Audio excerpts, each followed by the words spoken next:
நம்ம எல்லாருமே கடலில் டால்ஃபினை பார்த்துருப்போம். ஆனால் டால்ஃபின் தூங்கும்போது என்ன செய்யுமா, ஒரு கண்ணை மட்டும் திறந்து வச்சுட்டு ஒரு கண்ணுட்டு தான் டால்ஃபின் தூங்குமா.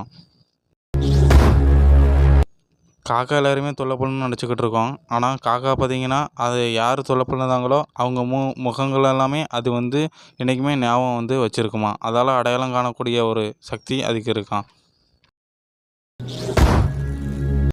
நம்ம எல்லோரும் வானத்தில் மேகங்களை அதிகமாக பார்த்துருக்கோம். ஆனால் அதோட எடை எவ்வளோ காணம் இருக்குன்னு என்றைக்காச்சும் நம்ம நினச்சி பார்த்துருக்கோமா? ஒரு மேகத்தோட விட கிட்டத்தட்ட 4,00,000 கிலோவுக்கும் எடைக்கும் மேலே அதிகமாக இருக்கும்னு சொல்லுறாங்க. ஒரு நாளைக்கு 100 முறை சிரித்தோம்னா நாம் 15 நிமிடம் உடற்பயிற்சி செஞ்சதுக்கு சமமாக ஆயிருமா. எல்லாருமே ஆன்லைனில் தான் லவ் பண்ணுவாங்க. ஆனால் ஆன்லைனில் லவ் பண்ணுறவங்க 23% பேர் கல்யாணத்தில் தான் அந்த லவ் போய் முடியுதாம்.